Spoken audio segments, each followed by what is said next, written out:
We can preach all we want to about pretty much anything in life, but you have to be willing to accept it. I mean, and not everybody catches on to everything that we do. I mean, we all catch on to something totally different. Like, I got friends of mine that you can pull your car up to them and something's wrong with it. You don't know. And within time you pull up and you turn the engine off, they know exactly what's wrong with it. Turn around, fix it, and you drive off. Me, you give me a generator or hazmat or fucking 240, I'm a fucking that shit quick. Yeah. And apparently there's a couple of things that are starting to kind of come up too that it seems to be working out pretty good. But I had to tell you this, teamwork fucking makes it happen. Oh yeah. Yep. You gotta have a good team. You gotta have a good dedicated team. Like fucking Ghost has done. He has done epic the last couple of days running tech. Taking up for me. While I'm out doing my thing. Kirk does good running tech. We'll get you set up here pretty soon, Keith. We got a couple of shows coming. We got some things to take care of first. Family's always comes first, but anything can be learned. But there again, people's attention spans and stuff like that. I mean, it really does have something to do with it. It really does. Squirrel. Yep. Yeah. Sure the fuck does. That little motherfucker, I still ain't shot that son of a bitch yet. Some bitch keeps on popping up out of nowhere. I'm telling you, man. I'm telling you. Wish anything. Be fucking my marital sex up. I'll tell you that much. God damn it. Oh, sorry. That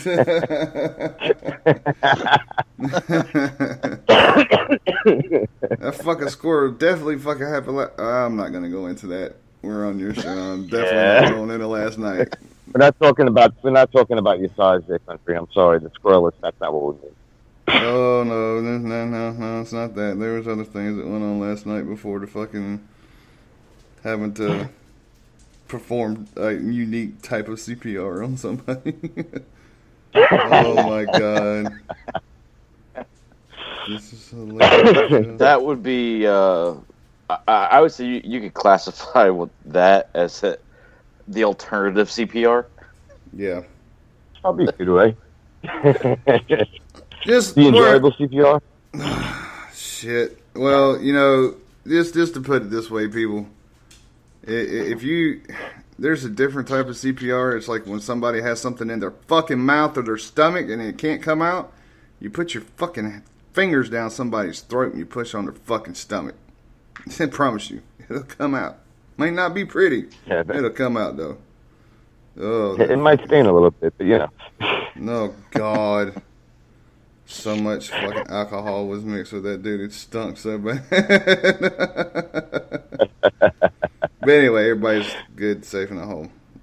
So that's definitely good. Everybody's doing well. What do you guys say we take a little commercial break and some music break? All right. Well, let's do that. We'll go into commercials and then go into some non-point. How about that? Sounds like a plan. All right. Here's our sponsors, right. And then we'll go right into non-point.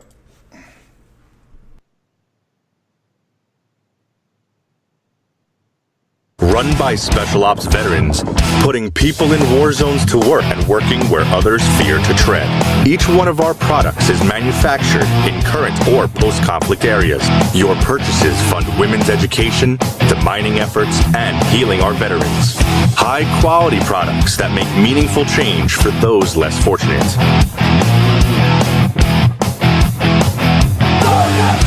What America will be for the world moving forward. This is Sam from Madison Rising, and you're listening to Dangerous Grounds Network. Branded Warriors, Inc., the original tattoo therapy program in America. Big Country and his band of warriors will take care of all America's heroes, with one drop of ink at a time. Go to bwitattoos.org to fill out your application and send it to bwitattoos@yahoo.com. Then the power of the ink and BWI will heal your mind. Black Rose Tattoo Shop. Veteran Rand and Branded Warriors preferred tattoo shop. BlackRoseTattoo.com. All your tattoo needs. This is Rio of Madison Rising, and you're listening to Dangerous Grounds Network. Hey, you want a freedom boner or what? Listen now. What's up? This is AJ from Madison Rising, and you're listening to Dangerous Grounds Network. And we're going to put a little bit of freedom all up in you.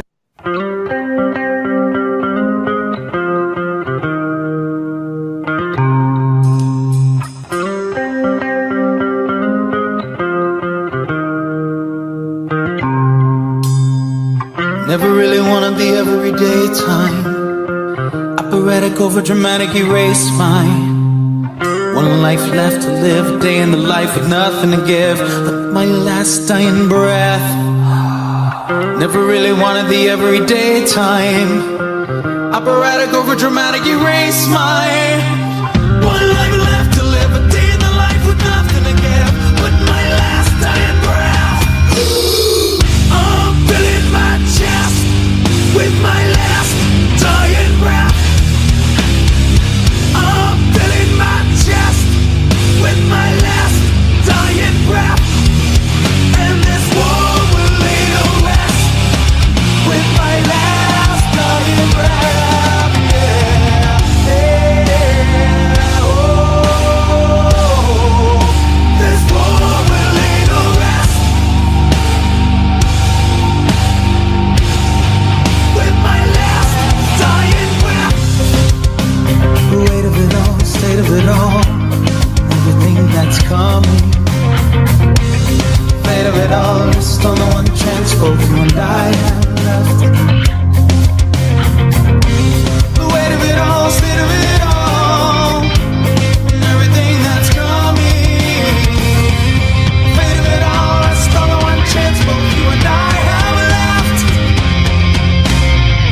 I'm filling my chest with my last dying breath. I'm filling my chest with my last dying breath. And this war will lay to rest with my last dying breath. Yeah. One life left to live, day in the life with nothing but my last dying breath. This war will lay to rest. This world war with my last dying breath.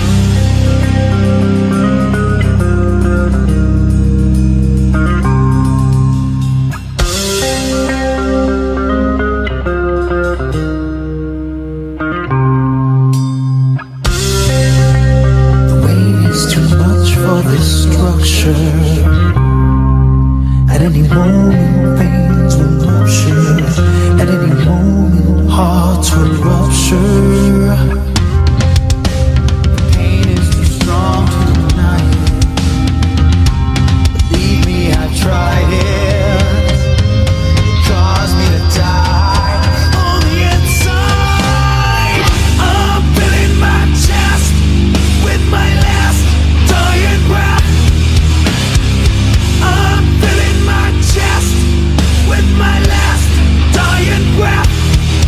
And this war will lay to rest with my last dying breath. Yeah. One life left to live, day in the life with nothing but my last dying breath. This war will lay to rest. One life left to live, day in the life with nothing to give but my last with my last dying breath. I'm filling my chest with my last dying breath.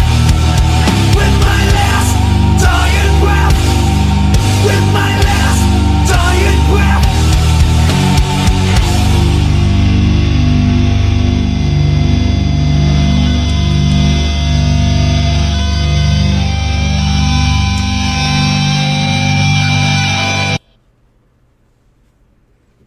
All right, here we go. That was on point. My last dying breath. That goes for all you guys who were just talking about CPR. The extracurricular CPR or regular CPR. How about that? Extracurricular would be great right now. Damn So, strippers. Country, before you mentioned, somebody mentioned about the transition from fire EMS to normalcy, I guess. or back to civilian life. Mm-hmm. One of the things is that after being in the field as long as some people are, people are in and out, 20-year retirement or 5 years, people just keep on doing it. That's all we know. That's all we do for that long. The only people we really hang out with, that we spend time with, people from the fire department or EMS, or people that we learn to meet through work. I mean, we all have our friends outside of it, but that's our core group of people. Mm-hmm.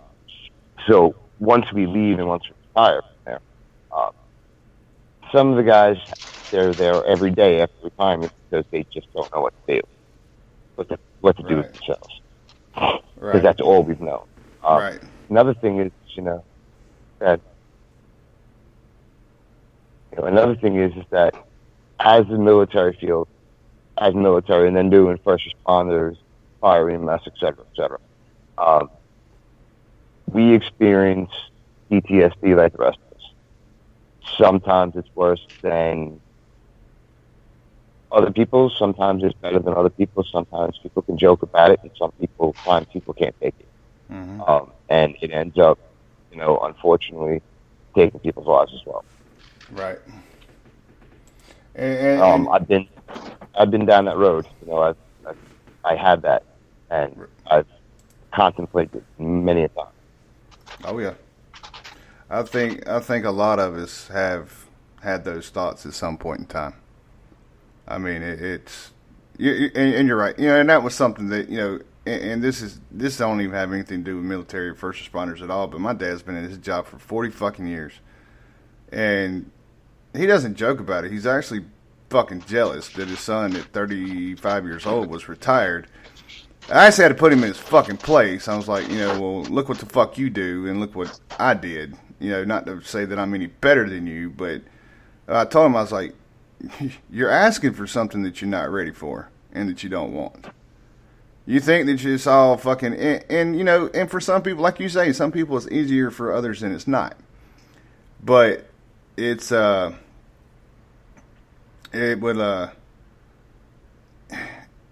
be comfortable, you have to put yourself in the uncomfortable situation.